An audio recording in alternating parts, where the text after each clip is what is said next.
niatkan ketika diwakafkan. Jadi di sini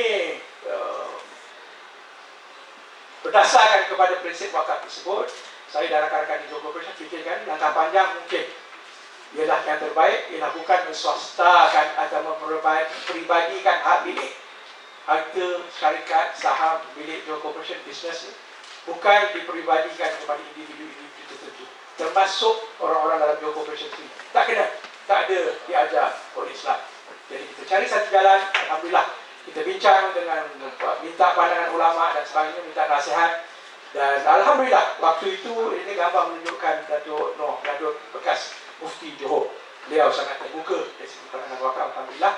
Jadi dia kata jalan terus, dan alhamdulillah gambar ini majlis akad, bukan akad nikah sekali lagi.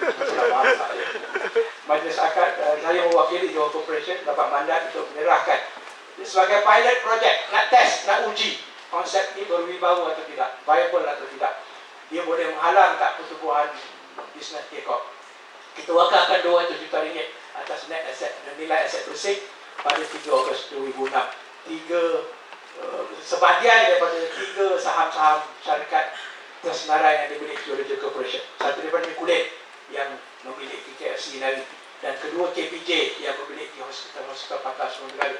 KPJ kita wakafkan kira-kira 9%, ketika itu Kulit kira-kira 5%. Nak test ini, nak uji, nak tengok berjaya atau tidak, ada halangan atau rintangan dan sebagainya. Alhamdulillah. Dan apabila dijalankan, ya, kita tubuhkan syarikat bernama Wakaf Anur Corporation Berhad, yang syarikat yang dijamin oleh Johor Corporation sendiri. Ini untuk memudahkan kita, dan kita ikat perjanjian dengan Majlis Agama Islam Johor. Mereka setuju memberikan Wakaf Anur ini taraf status mutawali atau nazir khas, seperti ikut istilah dalam enactment di Johor, nazir khas. Maknanya, tuan-tuan dan puan-puan, ini yang sedang kita perjuangkan dengan DPRM. Sekarang ni mengikut undang-undang yang ada, di mana-mana, di wilayah persekutuan dan negeri-negeri, kalau kita nak wakafkan harta, wang ke, aset ke, saham ke, semuanya kena diserahkan kepada Majlis Agama Islam untuk menguruskan. Majlis Agama Islam diiktiraf dalam enactment kita sebagai pemegang amanah tunggal hari ini. Ini warisan kita daripada British dahulu. Dan ini, maaf saya katakan, di peringkat ini dia merupakan satu halangan. Sebab kalau niat kita nak menggalakkan wakaf supaya tersebar luas, supaya universiti-universiti, saya tahu UIA pada mulanya berniat nak mewakafkan, nak menubuhkan satu wakaf. Jadi orang ramai pada penyumbang dan sebagainya didapat, dan juga untuk universiti berdikari di masa depan. Tapi ini tidak boleh dilakukan kerana apabila UIA pergi ke kerajaan, Majlis Agama Islam yang berkenaan, dia kata mengikut undang-undang yang ada, kena serah. Kalau nak tubuh wakaf, kena serah pada majlis. Dan itulah UIA dapat sebagai satu halangan yang tak boleh mereka terima. Jadi mereka tubuh yayasan. Yayasan pada saya tak cukup kuat bandingkan wakaf. Tapi alhamdulillah tadi saya dengar di Negeri Sembilan, Lusil telah mendapat pengiktirafan, mendapat kuasa sebagai mutawali. Dalam kes Johor Corporation, apa maknanya kuasa? Sangat penting. Maknanya saham-saham yang kita wakafkan itu, kita daftarkan atas nama syarikat wakaf. Bukan, kalau ikut undang-undang sekarang, kena daftar atas nama majlis. Kalau nama majlis, majlis yang menguruskan surat saham. Tapi alhamdulillah, Datuk Noh Gadut tadi, ketika itu dia nampak. Majlis Agama Islam Johor nampak. Kalau dia dah pegang saham itu pun dia tak boleh nak buat apa, sebab ini bidang korporat. Ya, yang ahli dalam bidang korporat lah yang seharusnya menjadi mutawali dan pengurus amanah. Itu sebab dalam Johor Corporation, dalam perjanjian kita, diserahkan kuasa mutawali itu kepada Wakaf Anur Corporation Berhad. Nak menggalakkan wakaf bersebar luas di negara kita, pada saya yang paling penting antara ini nanti satu hari. Ini agendanya nanti kita kena pilih undang-undang ini untuk mengizinkan. Misalnya universiti UNISA kalau nak tubuh wakaf. Ya. Kalau kita lihat Universiti Oxford, Universiti Harvard, antara sumber pendapatan dia yang hebat-hebat datang daripada mana? Endowment fund dia, daripada foundation yang ditubuhkan. Di kalangan kita orang Islam boleh tubuh yayasan, tapi yayasan tidak sehebat wakaf. Dan universiti-universiti kita pun banyak aset-aset tanah-tanah yang strategik, daripada diswastakan kepada orang lain, swastakan kepada wakaf korporat yang dimiliki oleh universiti, diuruskan oleh universiti sendiri. Dengan syarat urusannya mutawalinya diserah kepada universiti oleh majlis terbalik. Dan perhatikan tuan-tuan dan puan-puan, alhamdulillah saya tadi sebut kita wakafkan aset 200 juta ringgit. Kemudian kita tambah lagi dalam kes Johor Corporation ni cuma wakaf saham saja. Sebab kalau wakaf tanah kena serah pada majlis. Jadi diizinkan wakaf saham. Ada satu kompleks membeli belah di Lakin Central namanya di Johor Bahru. Jadi kita nak wakafkan. Jadi apa yang saya buat, kompleks tu kita masukkan bawah syarikat. Syarikat tu saham tu 100% kita wakafkan. Jadi syarikat dan kompleks itu hari ini dimiliki oleh Wakaf An-Nur atas nilai aset bersih 50 juta. Jadi 250 juta pada tarikh wakaf. Perhatikan ini pada tarikh wakaf tahun 2006 200 juta, tahun 2009 tahun 2007 seterusnya 50 juta, 50 juta. Kemudian alhamdulillah mengikut pasaran saham melambung tinggi. Pada akhir 2011 saham yang 250 juta itu bernilai lebih setengah bilion, 578.5 juta.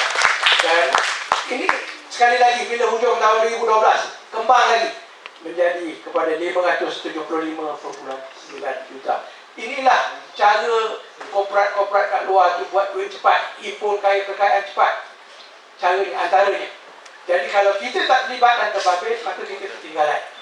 Kalau kita ikut cara dia 100%, maka dia menzalimi dan tidak adil. So pandangan saya dalam rakan-rakan hasil di PHM dan juga di Johor Corporation, kita kata termodek wakaf. Tubuhkan wakaf korporat. Bayangkan kalau begitu banyak wakaf korporat boleh ditubuhkan. Felda Global Ventures misalnya. Kita selalu bimbang. Kenapa orang marah dahulu apabila dia nak senaraikan? Bukan marah senaraikan. Yang ditakut bila senaraikan besok, swastakan. Itu yang takut. Cara nak menyelesaikannya macam mana? Kita tak nak mendekatkan JB daripada berkembang sebagai sebuah badan korporat senarai sampai ke peringkat global.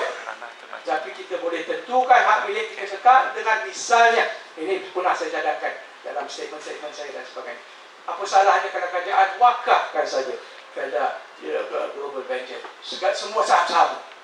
Maknanya bukan saja peserta Felda yang punya, seluruh umat Islam insyaAllah akan manfaatnya. Dan manfaatnya juga boleh disebarkan untuk manfaat orang lain. Jadi wakaf korporat ini tegas, tuan-tuan dan puan, ialah satu konsep apa yang saya sebutkan sebagai tujuannya ialah untuk berjihad dalam ekonomi. Dan perbezaan penting asas antara wakaf korporat dengan wakaf konvensional yang biasa. Wakaf konvensional biasanya pada pemikiran kita tertumpu kepada kebajikan, charity, untuk membantu orang miskin ke yang memerlukan dan sebagainya. Alhamdulillah. Tapi kita kena, umat Islam kena sedar, sebenarnya dah ada satu institusi lain khas untuk menjaga orang miskin, terutama zakat. Hebat. Hari ini zakat pun berjuta ringgit, berpuluh juta ringgit buat sana sini. Wakaf kelebihannya ialah satu, alhamdulillah zakat tu bukan saya bukan anti zakat yang salah faham. Kita nak teruskan, kembangkan asnaf yang memerlukan dan sebagainya. Tapi wakaf ini biasanya dia tidak ada asnaf. Satu, yang keduanya yang paling penting, orang yang kaya, kalau dia kaya macam mana pun dia bayar zakat cuma 2 bukan 5%. Dia tahu, tak puas hati. Ada yang pula besok tahu, takkan nak bawa ke kubur dia berbilion ringgit, nak tahu lampu terangkan kubur dia ke apa nak pasang. Tak, tidak akan bawa. Dan ramai yang Muslim yang tahu, kalau boleh dia nak wakafkan tapi banyak tak ada. Itu sebab saya yakin mungkin kenapa Al-Bukhari tubuh yayasan. Sebab tak dapat. Kalau wakaf kena serah pada majlis. Wallahualam lagi, tapi pandangan saya daripada jauh. Jadi kita kena bukakan luas, kena izinkan. Dan dalam hal ini juga, konsep ini iaitu berjihad menerusi bisnes. Tadi saya sebutkan, ibu sebagai ibu bapa kadang-kadang kita nak galakkan anak kita masuk bisnes, kita pun ragu-ragu, bimbang dan takut. Takut apa? Takut dia lupa diri, melampau materialistik, duniawi. Cara yang paling baik ialah kalau kita mudahkan bila dia berniaga, dia jadi usahawan yang boleh beramal saleh melalui bisnes. Lebih hebat lagi kalau dia boleh berjihad, menjadikan bisnes ini satu perjuangan untuk membela nasib bangsa dan umat Islam. Ini hari kalau kita ditekan, ditindas, kerana apa? Kelemahan ekonomi kita pada asas. Israel, Palestin, tanah dah habis, semakin merosot. Apa punca? Bila umat Arab ditekan oleh Yahudi sampai tak ada pendapatan, semua ekonominya lemah, akhirnya apa? Aset terpaksa dijual. Siapa yang membeli? Dah tentu Yahudi yang paling mampu membeli. Ini boleh berlaku di negara kita. Sekali lagi, saya bukan anti Cina, bukan Islam. Jangan salah faham. Saya dah cakap tadi, syukur kita dia ada sini dah ke depan. Tiba masanya kita ke depan, tapi macam mana nak balance semangat supaya anak-anak cucu kita ramai-ramai masuk bisnes, tak ada fikir lain untuk berjayakan bisnes. jadikan bisnes amalan yang benar-benar menuju kepada amal saleh, ibadah, jihad dan sebagainya. Itu sebab dalam Johor Corporation kita perkenalkan konsep jihad bisnes untuk menggalakkan, memberi motivasi dan semangat supaya berjuang bermati-matian, dan supaya mak bapak, isteri, suami masing-masing pun tidak faham, bukan tidak faham bahawa kenapa anak isteri dia, suami dia, ibu bapa dia kena kerja kuat. Kalau dikaitkan dengan jihad, lain pandangan. Tentu kita reda. Tentu kita reda. Tapi tidak maknanya jihad kalau misalnya lepas itu kita peribadikan hak milik itu kekayaan saham-saham. Itu sebab kena jihad bisnes tidak sempurna. Misalnya kalau tidak dilengkapi dengan konsep seperti wakaf korporat dan lain-lain, mungkin yang perlu kita adakan. Dan dari segi konteks jihad, jelas kan. Saya petik di sini pandangan Dr. Yusuf Qaradawi, salah idea. Al-Qaradawi dalam bukunya fikih, kitab fikih jihad. Adapun hukum jihad adalah wajib bagi setiap muslim dan muslimah, tak ada keraguan lagi. Dan dalam keadaan umat Islam tertekan, tertindak, dizalimi, dianiaya, ya, agama Islam, baginda Rasulullah sendiri, Rasulullah SAW sendiri, ya, digugat, diancam dan sebagainya, ya, di macam-macam agama Islam kita dipandang rendah dan sebagainya. Tiada yang lain. Dan bagi kita yang di sini mungkin tak nampak ruang untuk kita berjihad. Tapi rasa saya ada sebenarnya dalam bidang kita masing-masing. Kalau dalam politik lah, pendidikan. Yang penting dalam bisnes perlu kita ramai-ramai sama-sama. Baik dengan jiwanya, hartanya, lidahnya atau hatinya, berjihad dengan hatinya lah yang paling lemah. Dan paling penting, apa yang Yusuf Qaradawi katakan, keimanan seseorang muslim belum sempurna. Belum sempurna kecuali dengan jihad. Dan kita semua sudah maklum, bukan saja jihad perang, ya, dalam bidang kita masing-masing. Dan dalam bidang bisnes, galakkan anak-anak kita, cucu-cucu kita supaya terus jadikan bisnes mereka sebagai jihad. Yang kita takuti hari bukan bisnes jihad, tetapi bisnes jahat. Ini yang kita timbang. Dan saya nak berkongsi sedikit pengalaman saudara perempuan. Maaf kalau saya gunakan contoh ini seolah-olah masuk fakul akad sendiri. Maaflah, riak apa semua. Saya mohon ampun dan maaf sebagai anak Melayu yang bukan Islam. Tapi percayalah, kalau kita dapat jayakan Johor Corporation ini bukan kerja satu dua orang, bukan kerja orang zaman ini dengan sebelum daripada saya pun. Sama-sama dalam pengamal, yang dalam politik, yang dalam apa semua, sama-sama menyumbang jihad bisnes. Dan melalui untuk menjayakan konsep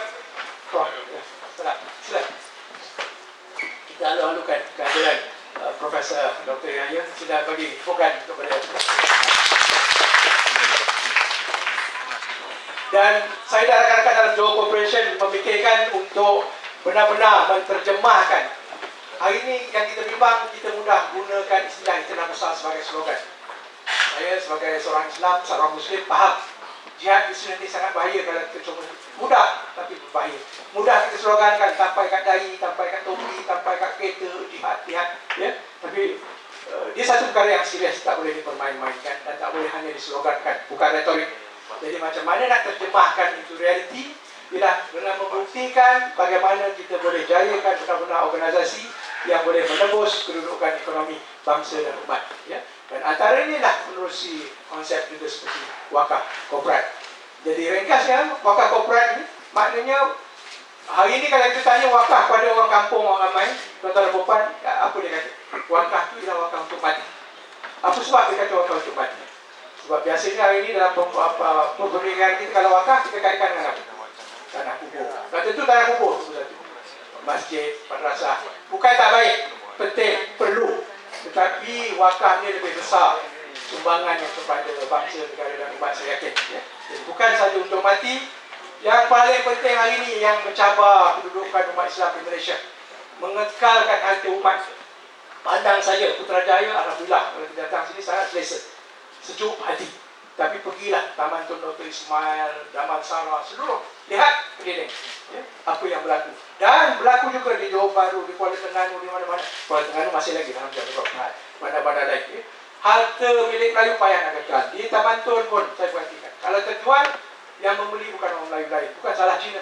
Dia tak berniat apa-apa pun, mungkin dia nak capitalize on it.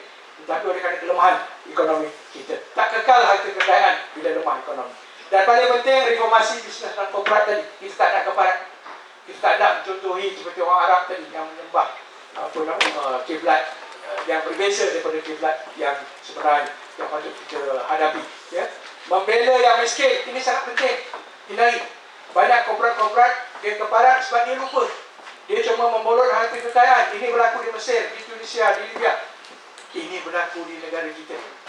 Dalam bulan puasa, banyak institusi korporat, alhamdulillah, yang menerima masyarakat berinfak, berjaya dan sebagainya. Ya, zakat dan tentu. Tapi belum mencukupi, tak dekat kalau tak ada institusi yang membolehkan mereka secara structured dan tersusun menyumbang melalui wakaf dan sebagainya untuk membela nasib generasi masa depan. Ya. Dan apabila ada wakaf korporat, dasar pusat kerajaan itu, rasa saya boleh mudah dilaksanakan. Tapi kali ini jangan diswastakan kepada kepentingan pribadi yang mengakibatkan yang kaya bertambah kaya, yang miskin ketinggalan, terpinggir, kemudian ditekan dan tindas kemudian nanti. Dan langsung lagi pun dia menepati ayat Al-Quran, maksud ayat Al-Quran yang jelas pada kita semua. Ya, yang menyatakan maksudnya jangan dibiarkan harta kekayaan itu berputar di kalangan orang kaya saja di dalam masyarakat. Jadi kita semua sedia maklum. Tapi macam mana nak terjemahkan menjadi realiti memerlukan institusi-institusi. Dan pandangan saya hari tuan-tuan dan puan-puan sekalian, institusi wakaf adalah salah satu. Banyak institusi lain, tapi wakaf yang kita lupa nak masukkan, gunakan untuk menepati seruan ini. Jadi sedikit berkenaan dengan Johor Corporation, alhamdulillah. Apabila berdasarkan semangat untuk berjihad mengurus bisnes, alhamdulillah. Ya, saya nak kongsi begini, menjadi salah sebuah GLC alhamdulillah yang paling berjaya. Terdapat lebih 280 syarikat, 65,000 warga pekerja, 8 syarikat senarai, termasuk KPD Healthcare, KFC. Itu sebab saya selalu dalam Dewan Perdagangan Islam Malaysia menyuruh supaya jangan kalau boleh KFC ini diwakafkan. Banyak kita boleh gunakan manfaat. Lihat musim bulan puasa Ramadan menjelang hari raya. Perhatikan, tiap-tiap hari raya harga ayam akan naik. Bila raya Cina kita perhatikan, boleh buat study. Saya yakin kita akan perhatikan, tak naik. Tapi hari raya Melayu bulan puasa, ya, dia akan naik. Kerana apa? Kadang-kadang dalam sahabat kita salah kerana orang tengah anak ini apa semua peraih dan projek. Bukan. Sebenarnya hari industri ayam dipegang oleh 5-6 badan korporat negasi besar. Kalau kita tak hadir di situ, kita tak dapat seimbangkan. Mereka boleh berpakat kalau 5-6, mudah. Ini berlaku bukan di negara kita saja. Di Amerika pun mereka tak senang dengan sistem ini. Itu sebab kita kata jangan diswastakan KFC. Sebab KFC ini integrated. Antara bisnes besarnya ialah menternak ayam. Salah satu badan korporat yang mengeluar ayam antara yang paling besar di negara kita. Kemudian saya nak ringkaskan saja. Nilai harga Johor Corporation ini dari waktu saya berhenti bersama 18 bilion. Hari ini dah ditambah oleh Datuk Kamarul Zaman dan rakan-rakannya kepada 21 bilion. Bayangkan tuan-tuan dan puan, 21 bilion dengan tenaga pekerja hari ini dah lebih 70,000 orang. Bayangkan kalau misalnya Johor Corporation itu diwakafkan. Hebat untuk generasi masa depan. Ini satu Johor Corporation, 21 bilion dapat kita wakafkan. PKNS, Felda Global, saya sebutkan tadi. Badan-badan lain, syarikat-syarikat lain di bawah khazanah itu banyak. Yang strategik, kalau boleh Petronas itu kita wakafkan. Sebab itu lebih penting untuk generasi masa depan. Jangan difaraidkan duit-duit bebas. Di negara Norway, negara bukan Islam, dia ada khazanah dia, harta minyak dia khazanah negara itu dipegang, dimasukkan seolah macam wakaf. Ditentukan manfaatnya turun sampai anak cucu. Kita kalau tak jaga nak berhabis dalam sebelum PRU 14 mungkin. Wallahualam. Maaf saya bukan orang politik tapi macam itu ya. Dan yang paling penting dalam perempuan ya. Bila kita wakaf maknanya ini dalam kes wakaf itu. Bukan saja Johor Corporation itu berapa manfaat. Kita nak dia berkembang. Tapi dia bila ada harta wakaf dia boleh gunakan harta wakaf itu untuk menyebarluas manfaat kepada orang lain. Satu daripadanya boleh bina adakan program membina galakkan usahawan, ya, bina golongan bawah memulakan bisnes. Fokus pada golongan bawah. Sistem kapital ini zalim habis sebab orang kaya lebih mudah dapat pinjaman bank. Orang miskin langsung bank tak nak pandang pun, tak nak pandang. Terus teranglah cakap. Kalau datang pun masuk, ditekan kita dengan macam-macam berbagai-bagai. Jadi memang sistem ini zalim, ya. Dan di Johor Corporation ada sedikit pengalaman kita buat pilot project. Kita perkenalkan konsep di Wakaf Nur, Wakaf Dana Niaga dasar Kandul Hasan, pinjaman kecil-kecilan RM500 hingga RM3,000, 24 bulan tanpa faedah, langsung zero. Grameen Bank tu Yunus buat ada faedah, ya, walaupun rendah dan sebagainya, tapi ini tanpa faedah. Pilot project di Pasir Gudang kita buat pilot project, terbukti berjaya. Kita tumpu khasnya kepada ibu-ibu tunggal dan suri rumah, khasnya ibu tunggal berniaga di rumah. Maaflah, bapak-bapak tunggul kita tak jaga. Carilah. Sebab ibu tunggal biasanya yang ada dengan anak, ada dengan orang dan sebagainya. Kalau dia bekerja luar nak cari rezeki, anak dah macam mana bergabung. Lebih baik kalau misalnya ini antara wajah-wajah. Ya, hari ini dah lebih 1,000 suri rumah ibu tunggal dan semua yang berniaga. Bagaimana kaedahnya? Kita gunakan barang-barang produk KFC tadi. Itu sebab dalam DPM kita kata jangan diswastakan KFC. Yang ada niat nak swastakan Nikoi keluar dan sebagainya. Gunakan produk ayam mas, bantu mereka. Dan di sini kita ibu-ibu tunggal, siapa yang mendidik pelatih mereka melakukan bisnes? Distributor ayam mas. 90% distributor ayam mas ini peniaga-peniaga Cina. Dia sanggup. Apa sebab dia sanggup? Sebab bila orang dia berniaga, jual dia dah pun dapat komisen. Ini satu cara yang baik untuk kita merapatkan hubungan antara orang Cina berniaga dan semua. Bukan eksklusif. Ya? Dan dengan bantuan wakaf memberi modal, mereka boleh berniaga dan ini perlu dikaji sejauh mana prestasi pilot project ini. Tapi pada saya, pandang dari jauh, pada 3 tahun tinggalkan Johor Corporation, saya yakin dia boleh dipertingkatkan. Dan buka luas peluang bisnes. Pelajar-pelajar yang berlatar belakangkan agama. Saya ambil satu contoh. Ustaz Ismail Ma'ali, berasal daripada Terengganu, qualified daripada Al-Azhar. Dia menjadi eksekutif agama Johor Corporation. Ini dia CEO sebuah syarikat, ya, yang mengendalikan, membuat program projek mutawif, bawa dia juga, ya, eksekutif agama. Selain daripada imam-imam masjid-masjid kita semua juga menjadi mutawif, dilatih, ada sertifikatnya apa semua. Dan dia CEO sebuah syarikat Capaian Inspirasi yang dimiliki 70% oleh wakaf An-Nur, 30% oleh beliau sendiri. Ini kehebatan wakaf. Bukan maknanya wakaf bodoh semua. Bagi minoriti kepada anak muda seperti ini untuk masa depan, bina syarikat. Waktu Ustaz Ismail mula ambil alih, 25% bagi dia. 75% dipegang oleh Johor Corporation, oleh wakaf An-Nur. Syarikat tu rugi. Kemudian tahun lepas dia beritahu saya excited telefon tahun 2012 dah untung RM700,000 tahun lepas. Alhamdulillah. Ada 5 pekerja, 80 ejen. Ini satu orang yang kalau kita tambahkan, multiplikan. Kalau imam-imam seluruh negara kita misalnya, ya, selain daripada mengimamkan sembahyang dan sebagainya, dapat peluang menjadi mutawif yang baik, dapat ditingkatkan ilmu pengetahuan, boleh bawa karya ni, boleh jadi dan sebagainya dan mendapat ganjaran yang dibayar secara bisnes dan sebagainya. Ya, ini yang kita perlukan. Dan selain daripada itu, program kebajikan biasa. Tidak namanya wakaf kalau tak ada program kebajikan. Dalam kes wakaf An-Nur, 30% daripada keuntungan kita tiap-tiap tahun